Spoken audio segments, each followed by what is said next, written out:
Hello friends, welcome to SSC coaching centre. दोस्तों, आज की वीडियो में बात करेंगे रीजनिंग के इम्पोर्टेंट प्रश्नों की। उन प्रश्नों की बात करेंगे जो बार बार परीक्षा में पूछे गए हैं और इसी पैटर्न पर क्वेश्चन आजकल पूछे जा रहे हैं। आप पैटर्न को चेक करेंगे एग्जाम का तो इसी पैटर्न पर लगभग क्वेश्चन पूछे जा रहे हैं। नए नए पैटर्न के प्रश्न हैं तो वीडियो को अंत तक जरूर देखिएगा।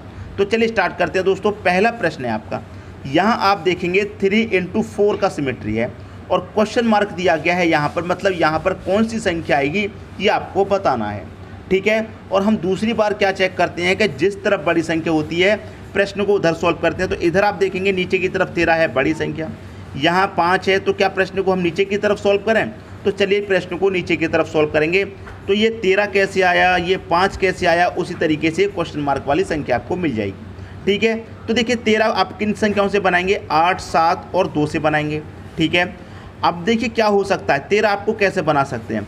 अगर आप इस 8 और 7 दोनों को जोड़ लें, इन दोनों को आप जोड़ लें तो 8 और 7 कितना हो जाएगा? आप कहेंगे सर 15, 8, 7, 15।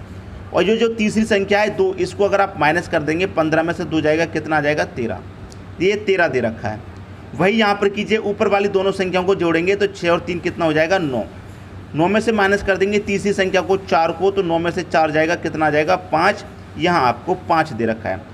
तो दोनों में क्या हुआ है? सेम लॉजिक लगा है, तो वही सेम लॉजिक इसमें भी लगा दीजिए। 4 और 1 को जोड़ेंगे, कितना हो जाएगा? 5। इसमें से क्या करेंगे? तीसरी संख्या को घटा देंगे 4 को, तो 5 में से 4 जाएगा, कितना आएगा? 1 आ जाएगा। 1 दे रखा है बी ऑप्शन में, ये आपके प्रश्न का क्या हो जाएगा? सही आंसर।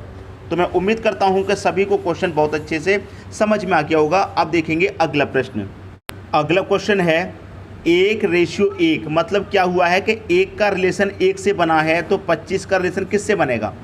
दोस्तों, जब 1 का रिलेशन 1 से है तो क्या 25 का रिलेशन 25 से होगा? 25 तो ऑप्शन में ही नहीं है, तो क्या हो सकता है? देखिए 1 का रिलेशन 1 से कैसे बन सकता है? या तो अगर आप 1 का क्यूब करें तो 1 होता है, या फिर आप 1 का स्क्वायर करें तब भी क्या होता है दोस्तों? 1 ही होता है। ठीक है, अगर मैं यहाँ पर 1 का क्यूब लेकर के चलूँगा तो अगर मैं 25 का क्यूब करूँ तो बहुत बड़ी संख्या आएगी जो कि ऑप्शन में नहीं है, लेकिन स्क्वायर वाला ऑप्शन भी है हमारे पास। तो अगर मैं 25 का दोस्तों क्या करूं? स्क्वायर करूं तो 25 का स्क्वायर कितना होता है? 625 होता है, जो कि ऑप्शन में दे रखा है। तो यहाँ पर क्या दे रखा है? 1 का स्क्वायर 1, तो 25 का स्क्वायर 625। तो यहाँ पर क्या आएगा? 625 आ जाएगा। और आपको भी प्रश्न अच्छे से समझ में आ गया होगा। ठीक है दोस्तों, अब देखेंगे अगला प्रश्न। अगला प्रश्न है, नीचे 4 संख्या युग्म दिए गए हैं जिसमें से 3 किसी प्रकार से समान हैं और 1 भिन्न है, और वो भिन्न कौन सी संख्या युग्म अन्य से भिन्न है? देखिए आपके पास 4 ऑप्शन हैं, 4 ऑप्शन में से 3 किसी प्रकार से समान रहेंगे और 1 क्या रहेगा दोस्तों? आपका अलग रहेगा। वो अलग वाला ही आपको बताना है कौन सा है। तो यहाँ पर 32 और 15 का रिलेशन बनाइए, 86 42 का बनाइए, 56 26 का बनाइए, 74 36 का बनाइए रिलेशन। चारों रिलेशन में से 3 समान बनेंगे और 1 अलग बनेगा। तो देखिए यहाँ पर क्या रिलेशन आपका बन सकता है। यहाँ पर 15 है, यहाँ पर 30, यहाँ पर 15, यहाँ पर 30। तो छोटी संख्या से मैं बड़ी संख्या में रिलेशन बनाऊंगा, तो 15 का मल्टीप्लाई अगर मैं 2 से करूँगा तो 30 हो जाएगा, लेकिन हमको तो कितना चाहिए? 32 चाहिए। तो क्या हो रहा है? +2। ठीक है, +2 हो रहा है तो आपको 32 मिलेगा। यहाँ पर देखिए 42 से 86 पे जाएंगे, यहाँ 15 का मल्टीप्लाई 2 किया +2, यहाँ मैं क्या करूँगा? 42 का मल्टीप्लाई 2 करूँगा +2 करूँगा। 42 दूनी कितना होता है? 84। यहाँ 2 जोड़ा, मैं यहाँ भी 2 जोड़ूंगा, कितना हो जाएगा? 86 हो जाएगा। यहाँ 86 दे रखा है। ठीक है, अब यहाँ पर बनाएंगे 26 का मल्टीप्लाई मैं क्या करूँगा? 2 से करूँगा। 26 मल्टीप्लाई 2 कितना हो जाएगा? आप कहेंगे 52। सभी में 2 जोड़ा है तो मैं यहाँ भी 2 जोड़ूंगा, कितना हो जाएगा? 54 हो जाएगा, लेकिन यहाँ तो 56 दे रखा है। तो ये क्या हुआ? आपका अलग हुआ। ये 2 तो समान थे लेकिन ये अलग हुआ, तो यही आंसर है। लास्ट वाला भी चेक कर लीजिए, 36 है, 36 का मल्टीप्लाई 2 से करेंगे, कितना हो जाएगा? 72। 72 में क्या करेंगे? सभी में 2 जोड़ रहे हैं तो यहाँ भी 2 जोड़ेंगे, कितना हो जाएगा? 74। यहाँ 74 है, मतलब 3 तो आपके ये समान है। ये जो सी ऑप्शन में दे रखा है यही क्या दे रखा है? इन तीनों से भिन्न दे रखा है, यही आपका आंसर हो गया। ठीक है दोस्तों, अब देखेंगे अगला प्रश्न। अगला प्रश्न है, यदि राहुल आदित्य से लंबा है, ये जो राहुल है दोस्तों, राहुल किससे बड़ा है? लंबा है आदित्य से, आदित्य से। ठीक है, आदित्य से लंबा है, लंबा कहे चाहे बड़ा कहे एक ही बात है। राहुल आदित्य से लंबा है, तो लंबा है तो हमने क्या करेंगे, इसे ऊपर की तरफ लिखेंगे। राहुल लंबा है तो इसे ऊपर लिखेंगे। फिर क्या कह रहा है, किंतु रोहन से छोटा है। जो राहुल है वो आदित्य से तो लंबा है, लेकिन रोहन से क्या है दोस्तों, रोहन से छोटा है। छोटा है किससे, रोहन से, ठीक है। करण से लंबा है, तो कौन सबसे लंबा है, समझिए प्रश्न को। यदि राहुल आदित्य से लंबा है तो राहुल आदित्य से हमने लंबा कर दिया, किंतु रोहन से छोटा है, रोहन से छोटा है तो हमने रोहन से छोटा कर दिया। रोहन करण से लंबा है, रोहन जो है दोस्तों वो किससे लंबा है, करण से। करण से लंबा है रोहन, ये जो रोहन है दोस्तों करण से लंबा है, तो करण क्या होगा, छोटा होगा। क्लियर, तो करण से छोटा होगा, रोहन से करण छोटा होगा, क्योंकि जो रोहन है वो करण से लंबा है। तो रोहन किससे लंबा है, करण से, ठीक है। रोहन किससे लंबा है, करण से लंबा है, तो हमने करण से लंबा कर दिया। पूछ रहा है कौन सबसे लंबा है, कौन दोस्तों सबसे लंबा है, तो कौन सबसे लंबा है, रोहन ही तो सबसे लंबा है, रोहन दे रखा है सी ऑप्शन में। बात आ गई दोस्तों सभी की समझ में। ऐसे प्रश्न को आप क्या कर सकते हैं दोस्तों, ऑप्शन से भी सॉल्व कर सकते हैं। ऑप्शन से सॉल्व कैसे करते हैं मैं आपको बताता हूँ। यहाँ पर पूछ रहा है, सबसे पहले लास्ट वाली लाइन पूछिए, कौन सबसे लंबा है, तो जो सबसे लंबा होगा वही हमको बताना है। राहुल आदित्य से लंबा है, आदित्य से लंबा है तो आदित्य तो छोटा होगा, आदित्य तो सबसे बड़ा नहीं होता, तो आदित्य गलत हो गया, ठीक है। किंतु रोहन से छोटा है, जो आपका दोस्तों राहुल है वो आदित्य से लंबा है और किससे छोटा है, आपके रोहन से छोटा है, तो राहुल क्या हो जाएगा, रोहन से छोटा हो जाएगा, तो राहुल भी आपका आंसर नहीं होगा, सबसे बड़ा नहीं होगा। फिर क्या कह रहा है कि जो रोहन है वो करण से लंबा है, रोहन करण से लंबा है, इसका मतलब करण छोटा होगा, करण छोटा होगा तो करण नहीं होगा, तो रोहन ही क्या होगा, सबसे बड़ा होगा। ऑप्शन से भी आप प्रश्न को इसको लगा सकते हैं, ठीक है दोस्तों। अब देखेंगे अगला क्वेश्चन।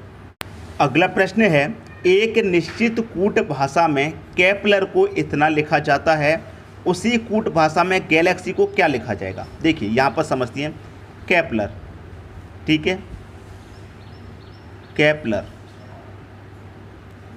केपलर को क्या लिखा गया, इतना लिखा गया, E K L P R E, यही तो लिखा गया, केपलर को इतना लिखा गया।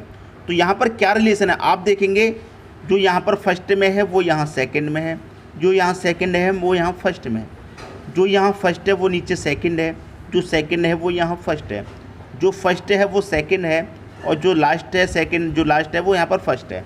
आई बात समझ में, क्या रिलेशन है, वही रिलेशन आप इसमें बना देंगे, आंसर आ जाएगा गैलेक्सी, GALAXY, ठीक है, वही आंसर बना दीजिए। जो यहाँ सेकंड है वो फर्स्ट में आ जाएगा ए, जो फर्स्ट है वो सेकंड में आ जाएगा, ठीक है।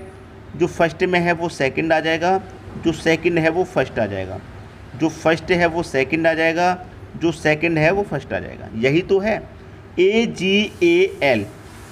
AGALYX और यहाँ YX दे रखा है, तो इसका मतलब बी ऑप्शन क्या हो गया, सही आंसर हो गया। तो इस तरह के प्रश्नों को बनाने में आपको कोई भी परेशानी नहीं होनी चाहिए। अब देखेंगे अगला प्रश्न।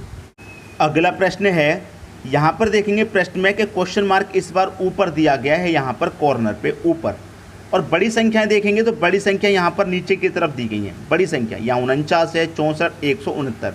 तो हम क्या करते हैं, प्रश्न को बड़ी संख्या की तरफ सॉल्व करते हैं। तो यहाँ मैं प्रश्न को जब बड़ी संख्या की तरफ सॉल्व करूँगा तो क्या आएगा कि ये 49 कैसे आएगा, इन तीन संख्याओं से आएगा, 1, 4 और 2 से। अब मैं 1, 4, 2 को जोड़ूँ तो कितना होता है, 1 और 4 5, 5 में 2 जोड़ूंगा कितना हो जाएगा 7, और 7 का स्क्वायर अगर मैंने कर दिया तो कितना हो जाएगा 49। तो तीनों संख्याओं को जोड़ के उनका स्क्वायर कर दिया तो बड़ी संख्या मिल गई। वही अगर मैं यहाँ पर करूँ, सबको जोड़ूँ, 4 और 2 6, 6 और 2 कितना 8, 8 का अगर मैं स्क्वायर करूँगा तो कितना मिलेगा 64 होता है। यहाँ 64 आपको दे रखा है, मतलब जो बड़ी संख्याएँ दे रखी है नीचे वो स्क्वायर की फॉर्म में दे रखी हैं। ये 7 का स्क्वायर दे रखा है, ये 8 का। अब आप देखिए कि ये 169 जो है ये कितने का स्क्वायर होता है, 169 कितने का स्क्वायर होता है, आपको मालूम है कि ये 13 का स्क्वायर होता है। 169 13 का स्क्वायर होता है। अब आपको क्या करना है, इन तीनों संख्याओं को जोड़ के कितना आना चाहिए, 13 आना चाहिए, क्योंकि इनको जोड़ के 7 आया था, इनको जोड़ के 8 आया था, इनको जोड़ के कितना आना चाहिए 13। तो देखिए जोड़ूंगा मैं सभी को, 5 और 3 8 हो गया। अब 13 के लिए कितना बाकी बचा है, आप कहेंगे सर 5 बाकी बचा है, ठीक है। तो क्वेश्चन मार्क की जगह 5 आ जाएगा। 8 और 3 8 और 5 और 3 8 हो गया। 8 13 के लिए कितना जोड़ेंगे, 5 जोड़ेंगे, तो क्वेश्चन मार्क की जगह 5 आ जाएगा, आपके क्वेश्चन का आंसर आ जाएगा 5, सी ऑप्शन में दे रखा है। उम्मीद करता हूं कि प्रश्न सबको अच्छे से समझ में आ गया होगा। अब देखेंगे अगला क्वेश्चन। अगला प्रश्न है दोस्तों 3 into 4 का सिमेट्री है, क्वेश्चन मार्क दे रखा है यहाँ पर, और बड़ी संख्या देखेंगे तो नीचे की तरफ बड़ी संख्या, यहाँ 40, यहाँ 30, तो यहाँ भी कोई बड़ी संख्या आएगी। देखिए दोस्तों यहाँ पर आपको 40 बनाना है, किन संख्याओं से, 5, 2 और 8 से। ठीक है, तो कैसे बनेगा, देखिए मैं क्या करूँ, इन तीनों संख्याओं का अगर आपस में मल्टीप्लाई करके देखूँ, 5 दूने का 10, 10 का मल्टीप्लाई 8 से करूँगा कितना हो जाएगा 80, लेकिन हमको 80 नहीं 40 चाहिए। तो देखिए अगर मैं इस 80 में 2 से डिवाइड कर दूं तो मुझे कितना मिलेगा, 40 मिलेगा। ठीक है, समझ में आई बात। यहाँ तीनों का मल्टीप्लाई किया तो मैं यहाँ भी तीनों का मल्टीप्लाई करूँ, 5 चौके 20, 20 का तीनों मल्टीप्लाई कितना हो जाएगा, आप कहेंगे सर 60, 60 में 2 से डिवाइड करेंगे क्योंकि ऊपर भी 2 से डिवाइड किया, यहाँ भी 2 से डिवाइड कर देंगे, कितना हो जाएगा 30, आपको यहाँ 30 दे रखा है। ठीक है, समझ में आई बात। वही करेंगे यहाँ पर भी तीनों का मल्टीप्लाई करेंगे, 10 का मल्टीप्लाई 1 से करेंगे 10, 10 का मल्टीप्लाई फिर 2 से करेंगे, कितना हो जाएगा 20 हो जाएगा। तो इस 20 में भी क्या करेंगे आप, 2 से डिवाइड करेंगे, 2 से जब आपने डिवाइड किया 20 में कितना आ जाएगा, आपका आंसर 10 आ जाएगा। यहाँ क्वेश्चन मार्क की जगह क्या आएगा, 10 आएगा, 10 दे रखा पहले ऑप्शन में, आपके क्वेश्चन का सही आंसर हो जाएगा 10। समझ में आई दोस्तों बात। अब देखेंगे अगला क्वेश्चन। अगला प्रश्न है आपका 3 into 4 का सिमेट्री है, क्वेश्चन मार्क दिया गया है दोस्तों यहाँ बीच में। दोस्तों कभी भी जब बीच में क्वेश्चन मार्क दिया जाए तो ये बीच वाली संख्या कैसे आई, ये बीच वाली कैसे आई, ये बीच वाली कैसे आई, उसी तरीके से ये बीच वाली संख्या आपको मिलेगी। तो सबसे पहले यहाँ पर हम देखते हैं कि ये बीच वाली संख्या कैसे आई है। तो ये बीच वाली संख्या किन संख्याओं से मिलेगी, 28 और 48 से आएगी। 28 और 48 से आपको 60 बनाना है। तो हम क्या करेंगे, 28 और 48 का अंतर, 48 में से क्या करेंगे 28 को घटा देंगे। तो मैं यहाँ पर क्या करूँगा, 48 में से घटा दूंगा 28 को, कितना बचेगा 20, लेकिन घटाने से 60 आना चाहिए, 20 आया है, हमको तो 60 चाहिए। तो 20 का मल्टीप्लाई अगर आप अपनी मर्जी से 3 से कर देंगे तो कितना आ जाएगा 60। बात समझ में आई। पहले आपने 48 में से 28 को घटाया, फिर जो आया उसका मल्टीप्लाई 3 से किया। उसी तरीके से मैं 7 में से 5 को घटा दूंगा, 7 में से 5 को घटा दूंगा, कितना आएगा 2, यहाँ मल्टीप्लाई 3 से किया तो यहाँ भी मैं मल्टीप्लाई 3 से कर दूंगा, कितना हो जाएगा 6, यहाँ पर 6 दे रखा है। यहाँ पर वही कीजिए, 27 में से घटा दीजिए 14 को, 27 में से 14 घटा देंगे 13 बचेगा, मल्टीप्लाई यहाँ 3 किया है, यहाँ 3, तो यहाँ भी मैं 3 करूँगा, 13 3 का कितना होता है 39, यहाँ बीच में 39 दे रखा है। लॉजिक सभी की समझ में आ गया होगा। वही यहाँ पर कीजिए, 16 में से घटा दीजिए 7, कितना बचेगा 9, मल्टीप्लाई 3 से हो रहा है तो यहाँ भी 3 से करेंगे, 9 3 का कितना हो जाएगा, 9 3 का 27 हो जाएगा, 27 दे रखा है डी ऑप्शन में, ये आपका आंसर हो जाएगा। समझ में आ गई दोस्तों बात। अब देखेंगे अगला प्रश्न। अगला प्रश्न है 3 into 4 का सिमेट्री है। इस बार क्वेश्चन मार्क दोस्तों ना कॉर्नर पर है ना बीच में है, यहाँ पर दे रखा है क्वेश्चन मार्क। यहाँ पर कौन सी संख्या आएगी वो आपको बता देना है। देखिए यहाँ पर क्या लॉजिक है, सबसे पहले तो आप देखिए कि बड़ी संख्या कहाँ पर है, नीचे की तरफ बड़ी संख्या है 65, यहाँ पर 20, यहाँ पर 45। तो ये 65 कैसे आया, ये 20 कैसे आया, उसी तरीके से ये 45 कैसे आया, आपको बता देना। ये 65 क्या होगा, इन 3 संख्याओं से हमको बनाना है। तो कैसे बन सकता है, अगर आपकी प्रैक्टिस अच्छी है तो संख्याओं को ध्यान से देखेंगे, आपको लॉजिक मिल जाएगा। देखिए कैसे, अगर आप ये 7 और 6 को जोड़ दें, 7 और 6 को अगर आप जोड़ेंगे तो कितना होता है 13 होता है। ठीक है, दोनों को जोड़ेंगे तो 13 होता है, और 13 का क्या करेंगे, इस ऊपर वाली संख्या से मल्टीप्लाई, मतलब 5 से, तो 13 25 कितना होता है 65 होता है, यहाँ 65 दे रखा है। वही यहाँ पर कीजिए, दोनों को जोड़िए, 2 और 3 कितना हो जाएगा 5, इस 5 का क्या करेंगे ऊपर वाली संख्या से मल्टीप्लाई 4 से, तो 5 चौके कितना होता है 20 होता है, यहाँ पर 20 दे रखा है। वही यहाँ पर कीजिए, दोनों को जोड़ करके और 9 से क्या करेंगे आप मल्टीप्लाई। ठीक है, तो कितने से मल्टीप्लाई करें 9 का कि आपको 45 आ जाए। तो 9 का मल्टीप्लाई 5 से करने पर 45 आता है, अगर आप 9 मल्टीप्लाई 5 करेंगे तभी तो 45 आता है। ठीक है, 9 मल्टीप्लाई 5 करेंगे तभी तो 45 आता है। तो देखिए 9 तो यहाँ पर दे रखा है, लेकिन इनको जोड़ने से क्या बनना चाहिए 5 बनना चाहिए। तो 4 तो यहाँ पर पहले से है, अगर मैं 4 में 1 जोड़ दूंगा तो दोनों को जोड़ के मुझे कितना मिलेगा 5 मिलेगा, और मैं 5 का मल्टीप्लाई 9 से करूँगा तो 5 निम्न का 45 होता है, जो कि यहाँ पर दे रखा है। तो क्वेश्चन मार्क की जगह पर क्या आएगा 1 आ जाएगा, और 1 कहाँ दे रखा है पहले ऑप्शन में। तो उम्मीद करता हूँ सभी को प्रश्न बहुत अच्छे से दोस्तों समझ में आ गया होगा। उम्मीद करता हूँ कि कोई भी प्रश्न ऐसा नहीं होगा जिसमें कोई डाउट हो। ठीक है दोस्तों, वीडियो अच्छा लगा लाइक करें, दोस्तों में शेयर करें, चैनल को सब्सक्राइब नहीं किया है तो सब्सक्राइब कर लीजिए और बेल आइकन का बटन भी दबा दीजिए दोस्तों। धन्यवाद।